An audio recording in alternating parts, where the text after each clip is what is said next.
Hello, hello, bienvenue sur le podcast Les choses de la vie. Les choses simples sont belles, partageons des ondes positives et profitons pleinement de chaque instant que nous offre la vie.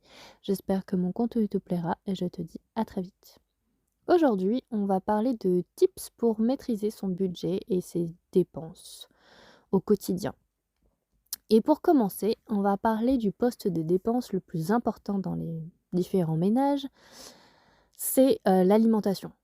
En fait, on fait des courses, régulièrement, pour certains c'est tous les jours, d'autres c'est, toutes les semaines ou toutes les 2 semaines ou au mois. Mais ça c'est plutôt rare.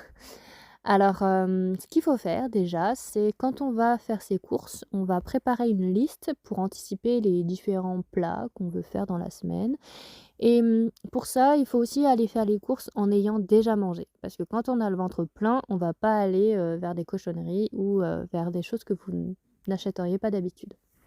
Ensuite et bien évidemment, il faut comparer les prix au kilo et au litre plutôt qu'à l'unité. On reste bien évidemment, attentif aux différentes, bonnes affaires, aux différentes quantités de produits périssables qui sont, non périssables par exemple qui sont en promotion comme, les produits d'entretien, les produits d'hygiène, les différentes conserves. Il faut penser également aux différentes, réductions qui peuvent être proposées, notamment celles qui arrivent, au niveau de date de péremption, et que vous pouvez, consommer rapidement. Hem, il faut également, si vous le pouvez, télécharger des applications pour récupérer par exemple les invendus des magasins et des boulangeries, il y a, Too Good To Go par exemple, dans certaines villes. Et ensuite, vous pouvez aussi, faire la cueillette, chez les producteurs locaux en période, estivale, ou même le reste de l'année, ça dépend, ce que vous allez prendre, pour pouvoir avoir des fruits et des légumes, à prix, très réduit, que ça soit, les paniers directement chez les producteurs, des paniers de plusieurs sortes de légumes, des cajots de patates, ou de pommes, par exemple. Et ensuite, pour conserver les aliments plus longtemps, en fait, dans les placards, dans le réfrigérateur, dans le congélateur, vous allez, par exemple, ranger, les aliments, en fait, sur les bons dans les bons compartiments, sur les bons niveaux pour éviter, en fait, de gaspiller, les aliments. Et l'astuce, ça va être, par exemple, de mettre un gros scotch, tesa sur les différents emballages et ou des post-it, et d'écrire avec un gros feutre, noir, la date, limite de consommation sur l'emballage. Comme ça, vous savez tout de suite, ce que vous devez, manger en priorité et vous pouvez en fait, vous devez, c'est mieux, ranger les produits en fait, ceux qui, périssent le plus vite devant les autres en fait. Vous allez les ranger par ordre décroissant, pour les dates limites de consommation.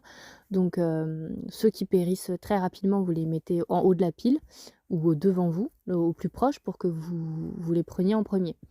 Ensuite, il est nécessaire de cuisiner de saison parce que, en fait, les plats industriels forcément ils sont plus chers, que ceux que vous faites vous-même. Et vous pouvez préparer en fait de grandes quantités, donc faire du batch cooking.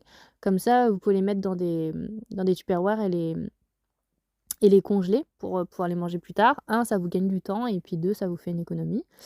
Ensuite, vous pouvez aussi acheter, des aliments en fait en grande quantité qui sont, justement, avec une date de péremption, très, très, éloignée donc dans le temps comme les pâtes, le riz, tout ce qui est pommes de terre, conserves, bocaux et comme ça vous en avez, pour un moment. Ensuite, c'est vrai que pratiquer le zéro déchet, c'est quand même très intéressant quand vous cuisinez parce que, faut savoir que la plupart des légumes, vous pouvez, quasiment tout manger. Les fans de carottes, vous pouvez vous en faire pour la soupe, pour les bouillons. Tout ce qui est épluchures de légumes, pareil, vous pouvez les mettre dans votre bouillon. Les tiges, des fruits et des légumes, enfin tout ce qui est, en fait, Les épluchures et restes de légumes, vous pouvez évidemment, voilà, vous en servir pour faire du bouillon et faire des tartes, enfin, voilà.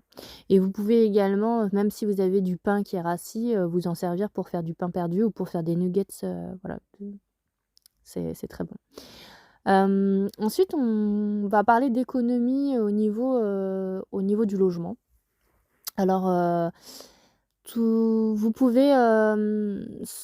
pouvez proposer en fait, si vous êtes propriétaire, la location d'une partie de votre logement, d'une chambre, à un étudiant ou à un actif, hein, si vous êtes tout seul et que, voilà, vous avez envie de faire une sorte de colocation, ça vous pouvez. Vous pouvez, évidemment, louer quand vous êtes absent de votre, logement. Quand vous partez en vacances, vous pouvez, louer votre logement à d'autres vacanciers. Vous pouvez également, en fait, changer de logement, en fait, et choisir un logement qui va plus correspondre à vos réels besoins, soit plus petit, soit avec une performance énergétique, meilleure, qui vous permettra de faire des économies d'énergie, en fait.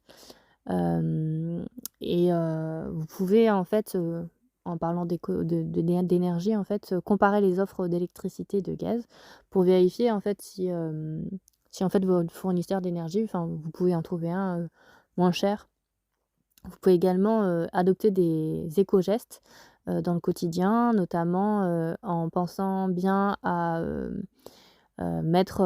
utiliser les modes économiques de la machine à laver, du lave-vaisselle pour, économiser quelques litres d'eau. Également régler, la température du chauffe-eau, entre 50 et 55°. Plutôt sécher le linge à l'air libre plutôt qu'avec le sèche-linge. Fermer les volets la nuit, mettre des rideaux thermiques. Isoler les portes aussi, que ça soit, entre votre logement et les parties communes et au niveau du bas des portes, donc les boudins de porte. Également utiliser des, prises, ou des multiprises qui permettent, d'arrêter les appareils, pendant la nuit. Et également, par exemple, suivre, vos consommations, de manière régulière pour savoir, si vous pouvez les ajuster.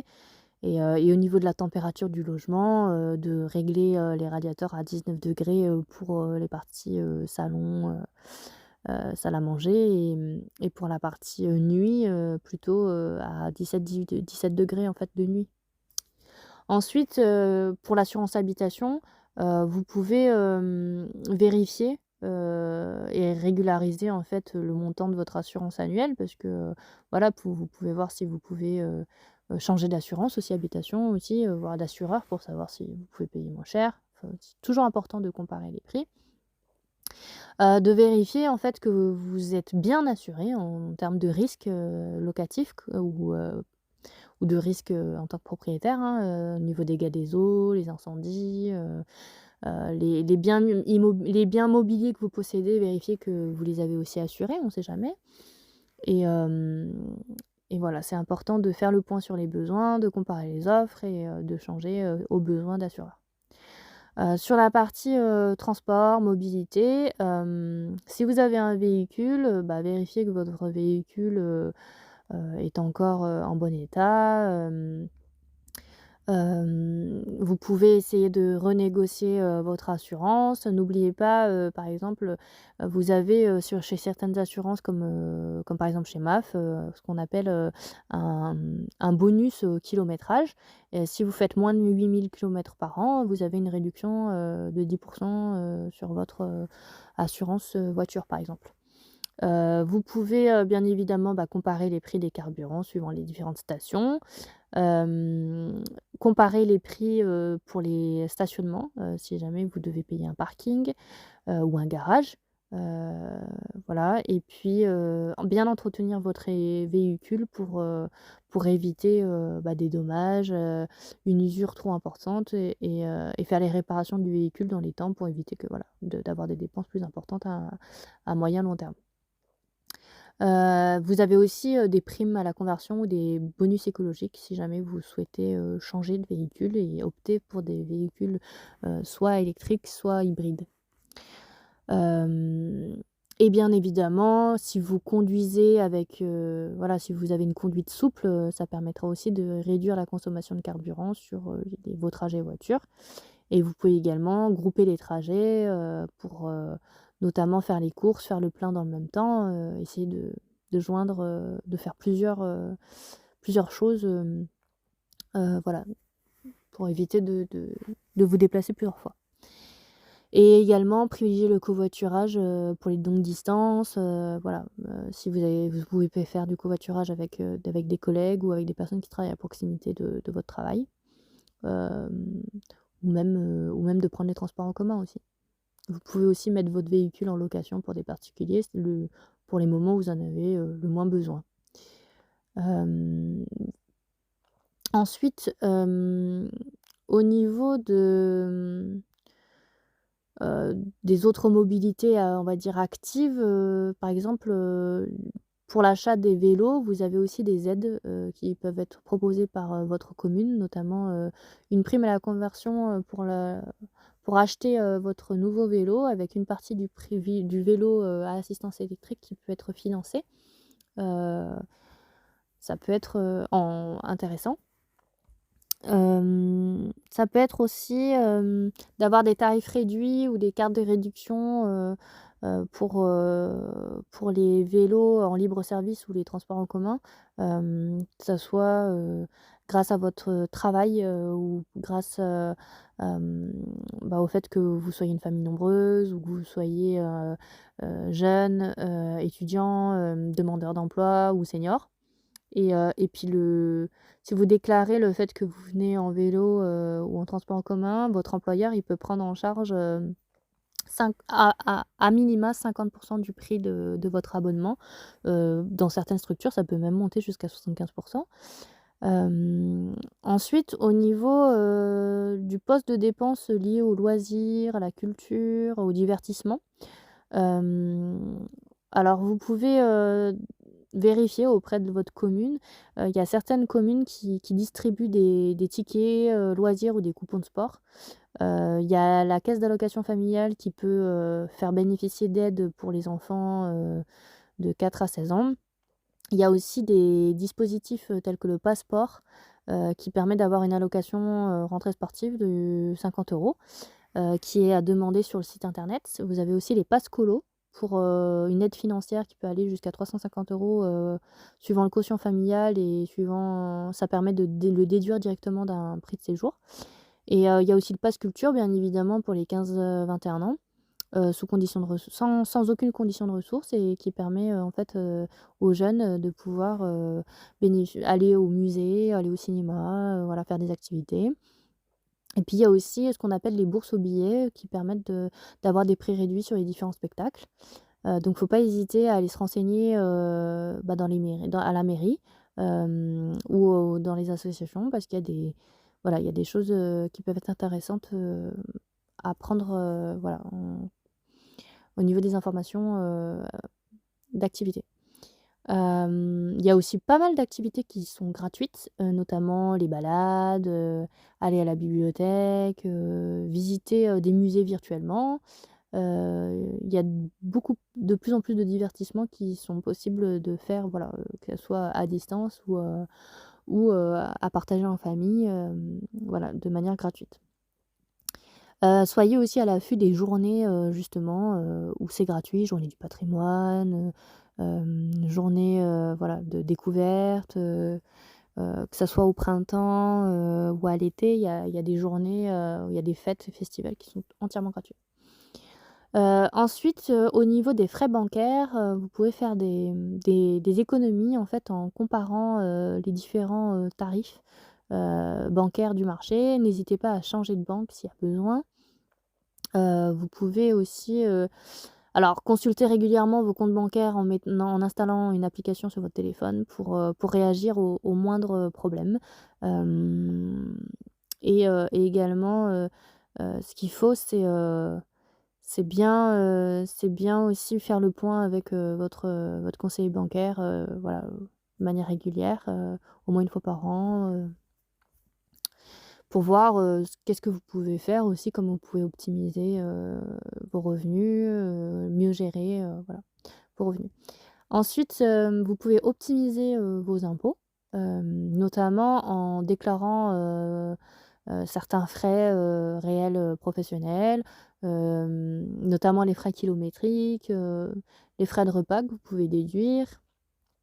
Heu, il y a également le fait de changer de situation, que ça soit, un mariage, une naissance, un divorce, un Pacs, un changement d'adresse. Ça, c'est important de le déclarer, pour qu'ils puissent ajuster au mieux, le taux d'imposition. Également, demander l'évolution du taux de prélèvement à la source, pour l'impôt sur le revenu si vous savez, que vous allez avoir, voilà, des rentrées d'argent, plus importantes ou moins importantes. Vous pouvez, moduler et anticiper en fait, ce taux, voilà, pour éviter de vous retrouver, dans une situation difficile.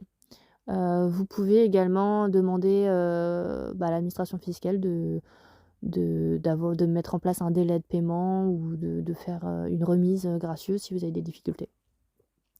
Ensuite, au niveau du poste des dépenses liées à la santé, en fait, vous pouvez vous prendre rendez-vous, en fait, avec des tarifs médicaux avec des tarifs conventionnés, le cas échéant, si vous avez besoin, faire des devis, c'est important.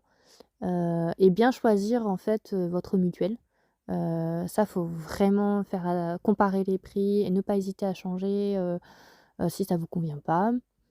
Parce que c'est important de vérifier si votre mutuelle, elle va prendre en charge, gratuitement en fait, un certain nombre de séances, chez l'ostéopathe ou chez le psy ou s'il va bien prendre en compte, voilà certains dépassements d'honoraires, si jamais vous devez vous faire opérer ou pas, si est-ce que c'est pris en compte? Voilà. Est-ce que, vous en fait, vous allez aussi, vérifier, si vous avez bien, si la mutuelle va bien prendre en charge, voilà, les frais dentaires, tout ce qui est, frais d'optique, ou auditifs, et vous rembourser, voilà, de manière optimale. Également, le fait de vérifier en cas d'hospitalisation si vous allez bien être pris en charge, que ça soit par exemple, dans une maternité, dans une clinique privée, voilà, est-ce que c'est plus ou moins cher, qu'une clinique privée? Lorsque vous voyagez à l'étranger, il y a des frais médicaux qui peuvent être pris en charge par l'assurance maladie. Si vous êtes en Europe, hors Europe, à l'international, s'il y a des contrats d'assistance, qui sont souscrits, ou si c'est via votre carte bancaire. Parfois, ça peut être pris en charge par la carte bancaire. Hem, Ensuite au niveau de l'habillement, alors ce qui peut être important pour faire des économies, ça va être de réparer ou de faire réparer les habits abîmés, de trier les vêtements, de les revendre, sur des plateformes telles que Vinted ou Le Bon Coin, enfin des plateformes de seconde main ou de les mettre en brocante tout simplement. Vous pouvez acheter, sur des plateformes de seconde main plutôt que d'acheter du neuf, aller dans des friperies, pour, voilà, avoir des vêtements à prix abordable. Regardez aussi, les pourcentages de montant de cashback que vous pouvez récupérer, hem, s'il y a certaines plateformes qui vous le proposent. Et également limiter vos achats, en ligne ou même en magasin. Vous essayez d'avoir un temps de réflexion, d'attendre quelques jours avant d'acheter quelque chose et vous vous demandez si vous en avez réellement besoin ou si c'est juste, une envie et que c'était une pulsion. Voilà. Est-ce que, l'argent que vous mettriez, dans votre vêtement, dans votre objet, en fait, il pourrait pas être utilisé pour autre chose? Pour des vacances, pour, des imprévus, pour, voilà, un projet qui vous tient à cœur, hem, évitez d'enregistrer votre carte bancaire sur, des sites marchands parce que, ça évite, voilà, des achats impulsifs. Et puis conservez bien les étiquettes et les preuves d'achat pour savoir si vous pouvez les rembourser ou pas après réflexion. Également, essayez par rapport à votre, abonnement téléphone, internet, télé, Essayez aussi de comparer les offres de forfait mobile, de changer régulièrement s'il y a besoin, de faire le point, voilà, avec l'opérateur téléphonique, si jamais il y a des forfaits famille, si vous avez un forfait bloqué pour éviter, bah, les mauvaises surprises et d'être, en dépassement. Ça va être aussi de comparer les fournisseurs, voilà, d'accès internet, de voir comment vous consommez, de revoir, voilà, l'abonnement de manière régulière et surtout, surtout, par rapport aux plateformes de vidéo et de télévision, de streaming, vérifiez en fait, ce à combien ça revient en multipliant l'abonnement mensuel par 12, par le au niveau annuel. Vous allez être surpris en fait du montant, colossal, auquel ça correspond, si vous en avez réellement besoin ou pas. Et c'est parce que ça peut monter, assez rapidement. Ensuite, au niveau des équipements et du mobilier, en fait, vérifiez que vos équipements sont en parfait état de marche. S'ils sont défectueux, essayez de voir si vous pouvez les réparer, les revaloriser, les recycler, ou les emmener dans des repair cafés, avant de vous en séparer. Ensuite au niveau hem, de l'entretien, bah, par exemple, ça va être, utiliser des produits économiques et efficaces de grand-mère comme le vinaigre blanc, le bicarbonate de soude, voilà, avec des recettes simples qui permettent de moins dépenser dans des produits toxiques pour la santé et qui vont, tout autant marcher, pour nettoyer votre maison. Voilà, on a fait à peu près le tour de l'ensemble, des économies que vous pouvez faire, hem dans votre quotidien et sur tous les postes, de dépenses possibles. Donc, j'espère que, bah, vous allez prendre, de bonnes habitudes, pour ceux qui le souhaitent en tout cas, pour ceux qui se lancent dans cette démarche d'économie.